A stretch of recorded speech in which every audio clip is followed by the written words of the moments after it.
جب ہم نماز پڑھنے جاتے ہیں مسجد میں تو امام تلاوت کرتا ہے سورہ اخلاص، قل هو اللہ احد،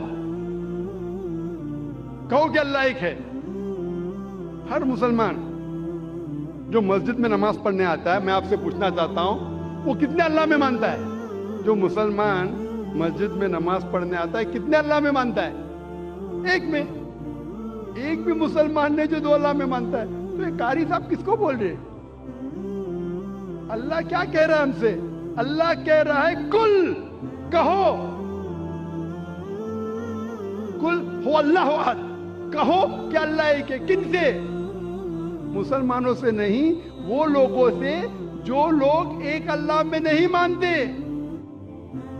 ہم نماز تو پڑھتے ہیں سورہ اخلاص، ماشاءاللہ قرآن کا 1/3 حصہ، باہر نکلتے کتنے لوگ غیر مسلمان سے کہتے ہیں کہ اللہ ایک ہے۔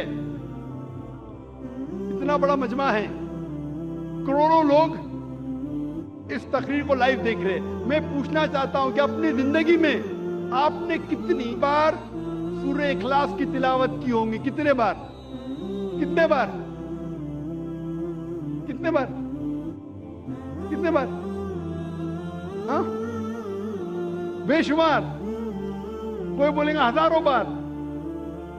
1000 بار تو کی ہوگی نا، اگر نمازی ہے تو۔ آپ اگر نمازی ہے، نمازی نہیں تو الگ بات ہے۔ اگر نمازی ہے تو ہزاروں بار تو تلاوت کی ہوئیں گی۔ اگر آپ 40 سال کے 50 سال کے تو ہزاروں بار تو کی ہوئیں گی۔ میں پوچھنا چاہتا ہوں، آپ نے کتنے غیر مسلمانوں سے کہا کہ اللہ ایک ہے؟ 1000 100 50 سے تو کہا، 10 سے تو کہا کہ آج تک کے تو شاید اللہ تعالیٰ آپ کو معاف کرے گا، کیونکہ آپ نے توجہ نہیں دی ہوگی۔ آج کے بعد آپ نے ذاکر کی تقریر تو سنی ہے کہ جب آپ سورہ اخلاص پڑھتے ہیں قل هو اللہ احد، اس کی معنی ہے کہو ان لوگوں سے جو لوگ ایک اللہ میں نہیں مانتے کہ اللہ ایک ہے۔ آج کے بعد اگر آپ نے سورہ اخلاص کی تلاوت کی اور باہر جا کے اس کے اوپر عمل نہیں کیا تو شاید اللہ تعالیٰ آپ کو نہیں چھوڑے گا، کیونکہ آج آپ جانتے ہیں کہ صرف قرآن کی آیت پڑھنا ضروری نہیں ہے، اس کے اوپر عمل کرنا بھی ضروری ہے۔ تو میرے تقریر سننے کے فائدے بھی ہوتے، نقصان بھی ہوتے۔ اگر عمل کریں گے تو فائدہ ہوئے گا، نقصان کریں گے تو وہ لوگ بولتے ہیں نا کہ کچا لائسنس اور پکا لائسنس۔ کچا لائسنس ہے تو آپ کو ڈنڈ آدھا پڑتا ہے، پکا لائسنس سے ڈبل پڑتا ہے۔ ابھی آپ جانتے ہیں کہ سورہ اخلاص کی معنی کیا، پہلے بھی جانتے ہوئیں گے لیکن عمل نہیں کرتے ہوئیں گے۔ ابھی اگر آپ نماز میں اگر امام کہتا ہے قل هو اللہ احد، اس کا مطلب آپ سے کہہ رہا ہے کہ کہو وہ لوگوں سے جو ایک اللہ میں نہیں مانتے کہ اللہ ایک ہے۔ کتنے لوگ اس کے اوپر عمل کرتے ہیں؟ کتنے لوگ؟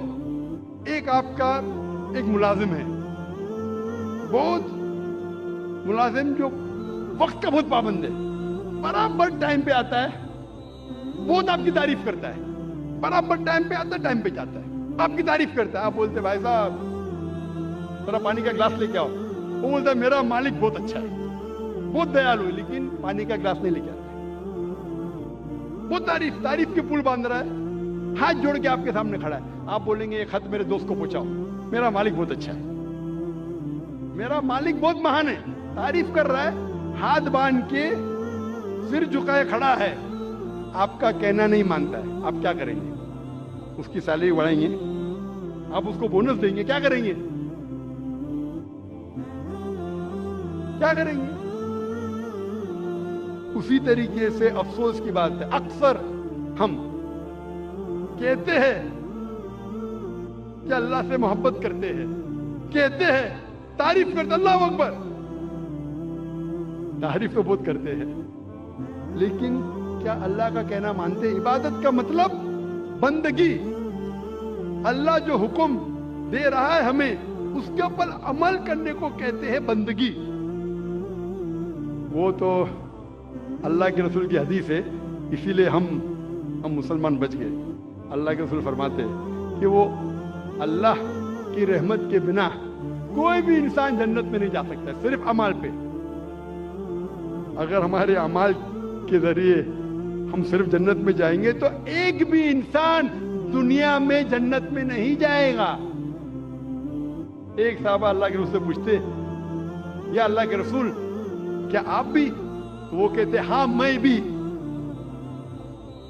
جب اللہ کے رسول جو سب سے بہترین انسان ہے, سب سے بہترین مثال ہے ہمارے لیے, وہ اللہ کے رحمت کے بنا جب نہیں جا سکیں تو ہم کیا ہے؟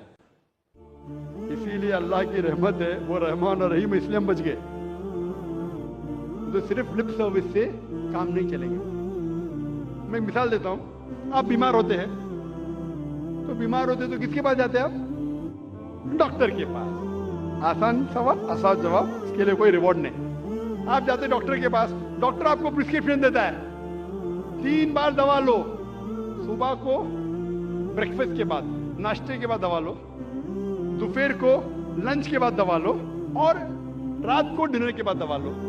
آپ گھر پہ واپس آتے, صبح کو ناشتے کے بعد پرسکرپشن پڑھتے, مجھے دوا لینا ہے ناشتے کے بعد, اور بند کر لیتے.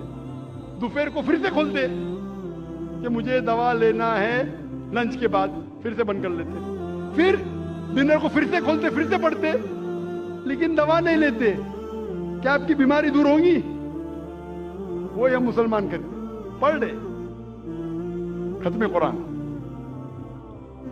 لیکن قرآن پہ عمل نہیں کر رہے. اب ڈاکٹر آپ کو پرسکرپشن دے گا. اللہ سبحانہ و تعالیٰ سارے ڈاکٹروں سے اونچا ہے, وہ ہمارا خالق ہے, ہمارا رب ہے. ہم اس کا پرسکرپشن قرآن مجید, یہ ساری انسانیت کے لیے اللہ سبحانہ و تعالیٰ کا سب سے آخری پرسکرپشن ہے. کیونکہ میں ڈاکٹر ہوں, میں میڈیکل لینگویج میں بات کر رہا ہوں. کون مجھے فتوے مت لگانا بھائی, میں اردو زبان میں کمزور ہوں. بولیں گے ذاکر بھائی کہتے ہیں پرسکرپشن ہے. یہ اللہ سبحانہ و تعالیٰ کا, ہمارے خالق, ہمارے مالک کا پرسکرپشن ہے, آخری پرسکرپشن ہے سارے انسانوں کے لیے. اس کو پڑھو, اس کے اوپر عمل کرو, انشاءاللہ آپ ہدایت پائیں گے.